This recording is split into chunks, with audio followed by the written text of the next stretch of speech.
How's it going, Blazers? We're going to bring you specifications you can relate to so you can have an educated decision on your purchases. This one is a Ray Laconico design from Monterey Bay Knives. So I was able to meet Sanford at Blade Show West. So this one is the EWC everywhere carry. So for the size and then the non-locking knife on it. So that's going to be something that is here. So a pretty nice setup. I think for the first 100 or something, you could actually get a little a patch with it as well. So nice little box, nice little carry case, has a little patch with it. Don't know if those are sold out yet for that, but that is the option or the offer that was available for those. So very cool from Monterey Bay. So thank you for providing a knife to the Pass Around group as well. And they also do have a new knife that came out from Jerry McGinnis. So the sprocket just dropped, I think a few days ago at this point. So 225, either get the carbon fiber show side scale or the titanium one. So 225 for either one of those. So this one though is going to be the one that we're talking about today, the EWC. So as you saw there is the top flipper for this one, and it also is a non-locking, so it's a detent slip joint.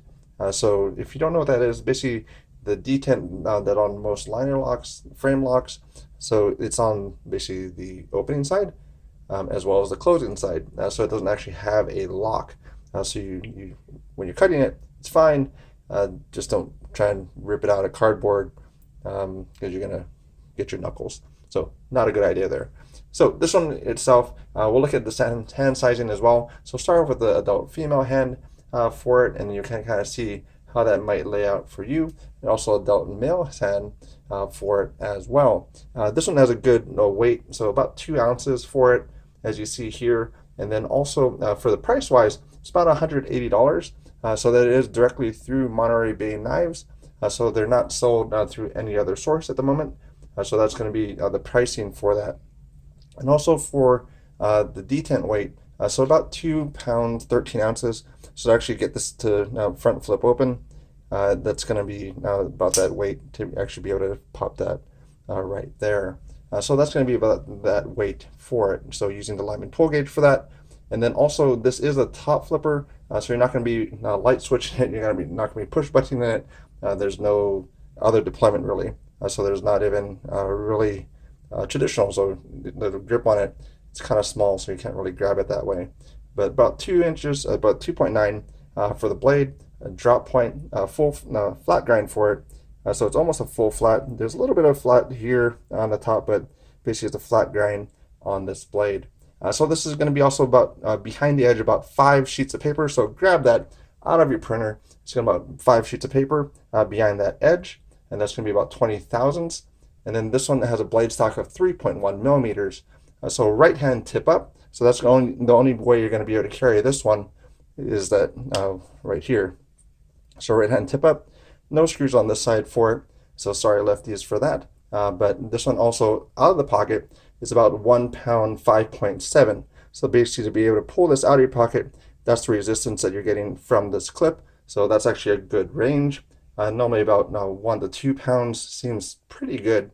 The worst again that I felt is about 5 pounds, which is just horrible. I mean, it's just really bad. So that's where 1 pound 5.7 ounces to get this out of your pocket. Blade steel. So this is going to be an M390. So M390 is going to be a pretty good steel as long as it's heat treated properly for it. Corrosion resistant side for it's going to be about 78th percentile. And then you're going to have the edge retention side about 84th percentile in comparison to all the other super steels out there. So this one came in at a sharpness of 242, which is a new high in cutlery. That's actually kind of where a lot of them come in as far as that sharpness right out of the box.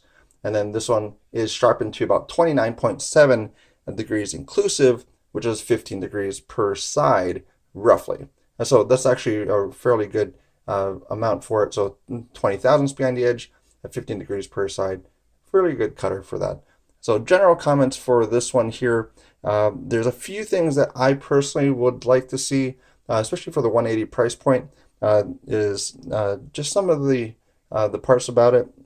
So it would mess up some of the symmetrical side of it, but just this corner is a little bit sharp for me. So especially since you're going to be operating this way, the corners dig in just a little bit for my hand. So I would prefer this to be a little bit more rounded. This side could still be how it is, but I would prefer the edge to be a little bit more rounded, so in my hand I wouldn't notice it as much. And then also for this groove that runs on the show side, I personally would rather have that also on the clip side and easily just have also right left hand for this pocket clip.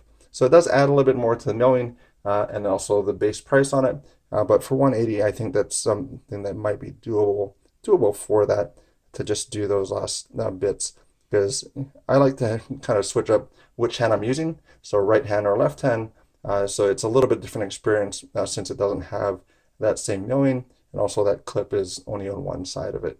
So as far as a buy, borrow, or avoid, my opinion, this one to borrow. It is one that I think would be very doable, something that could be the knife that you use on a regular basis. But for 180, you're going to have a lot of competition out there for it. But if you're in an area that you can't have a lock and you need the blade length, there's a really good option for that. So thank you very much to Monterey Bay Knives. Thank you to Sanford, Ray Laconico for bringing this one out. And hopefully they'll be continuing to do a lot of good work. So check out their site, and then also check out their new release as well. So looking at some of the other ones that's available too. So this is more front flipper, there's more front flipper than top flipper. But I think this is kind of the perfection as far as some of the front flippers. So that's going to be the boost blade smoke.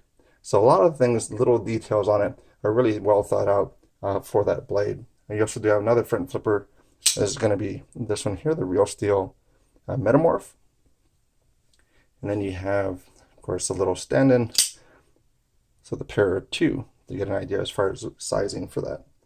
But that's kind of my thoughts on it. Let me know in the comments down below as far as what you think about it. What do you think about Monterey Bay as a company? And also let me know anything else that you're thinking about. So thank you very much for your time. Have a good morning, afternoon, or evening, and thank you very much.